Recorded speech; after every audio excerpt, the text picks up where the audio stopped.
उत्तर प्रदेश विधानसभा budget सत्र की शुरुआत के साथ प्रदेश की सियासत का पारा भी तपने लगा है। पहले महाकुंभ में हुई भगदड़ को लेकर राज्य सरकार विपक्ष के निशाने पर थी, लेकिन इसके बाद अब योगी आदित्यनाथ द्वारा उर्दू भाषा को लेकर दिए गए बयान के बाद सत्ता और विपक्ष के बीच नया टकराव शुरू हो गया है।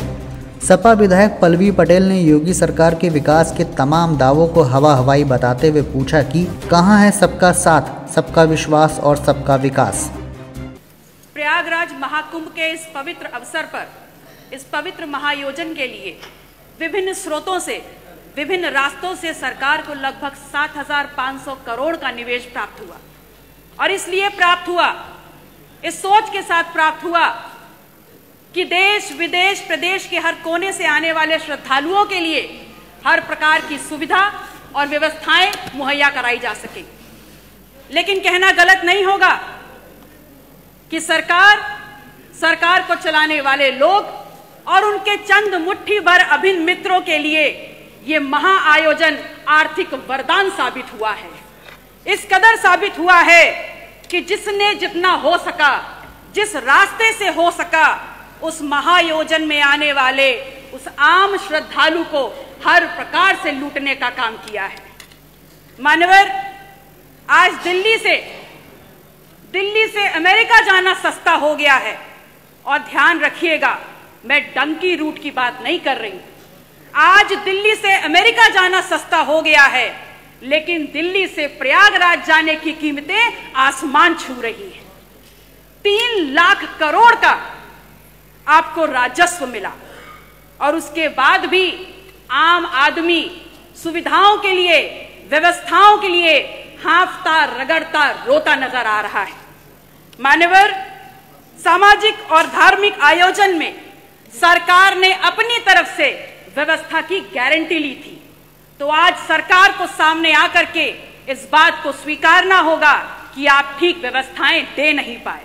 उस महाकुंभ में आई हुई संख्या को अपनी उपलब्धि ना बताएं, क्योंकि उस महाकुंभ में आई हुई जो संख्या है वो भारतीय समाज के धार्मिक चेतना का परिणाम है, वो आपकी उपलब्धि नहीं है।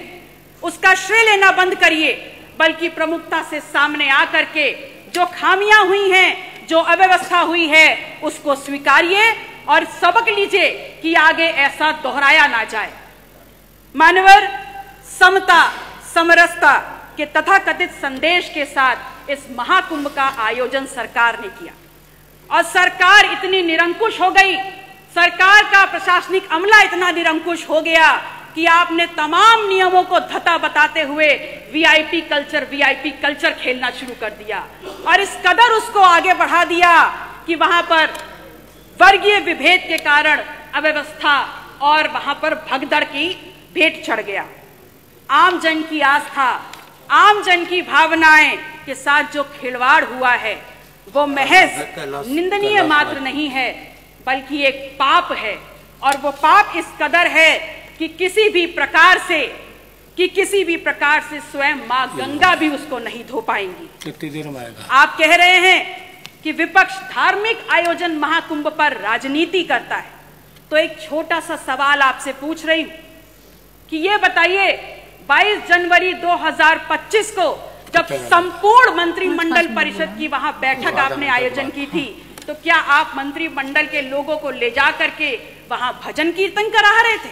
वो भी तो एक राजनीतिक बैठक थी ना।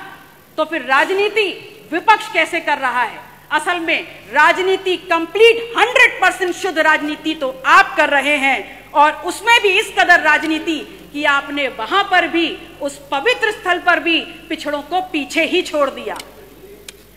आपका नारा है सबका साथ, सबका विश्वास, सबका विकास। तो अगर बात विकास की है, अगर बात विश्वास की है, तो फिर ये बताइए कहां है विकास, कहां है सबका साथ और कहां है विश्वास? सच्चाई ये है कि तथाकथित सरपट दौड़ती विकास की इस ट्रेन को पकड़ने के चक्कर में बहुत सा सामान प्लेटफॉर्म पर पीछे छूट गया, और जो छूट गया उसमें है इस प्रदेश की आधी आबादी की सुरक्षा, जो प्लेटफॉर्म पर छूट गया वो है नौजवानों की नौकरी का सपना, और जो पीछे छूट गया उसमें है शब्दों की मर्यादा और हमारा अदब। शायद इसीलिए उस दिन सदन में जब विपक्ष के द्वारा विधानसभा की कार्रवाई में उर्दू को सम्मिलित करने की बात की गई तो यहाँ पर अशोभनीय और असंसदीय भाषा का प्रयोग किया गया। तो एक सवाल सीधे सीधे माननीय अधिष्ठाता महोदय आपके मार्फत आपका संरक्षण लेते हुए मैं नेता सदन से पूछती हूँ, is Urdu an imported language? क्या उर्दू निर्यात करी हुई जुबान है? और या फिर क्या ऐसा है कि जब मुगल घोड़े से भारत में आए तो अपने पीछे उर्दू को बैठा करके लाए? विधायक जी 5 मिनट हो गया। धन्यवाद। माननीय अध्यक्ष जी, 1 मिनट और। माननीय अध्यक्ष जी, मैं सिर्फ इतना कहना चाहती हूँ कि महामहिम राज्यपाल ने हालांकि थोड़ा ही भाषण पढ़ा, पर मैंने देखा हर छोर पर भारत प्रथम स्तर पर है। बड़ी प्रसन्नता हुई और अगले ही पल ये भी समझ में आ गया कि माननीय राज्यपाल महोदय की क्या गलती है, वो तो बहुत दूर से आई हैं। असल में उनको जो झूठा सच्चा लिख के दे दिया गया उन्होंने पढ़ने का काम किया। अगर सच्चाई समझना चाहते हैं तो समझ लीजिए कि NCW के 2024 के आंकड़ों में उत्तर प्रदेश यदि फर्स्ट है तो महिला के ऊपर और अपराधों में फर्स्ट है। अगर फर्स्ट है तो बाल यौन शोषण के मामलों में फर्स्ट है।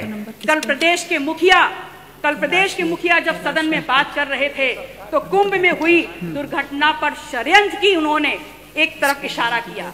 उन्होंने बताया कि खिलाफ साजिश हो रही है उनकी सरकार के और उनके खिलाफ।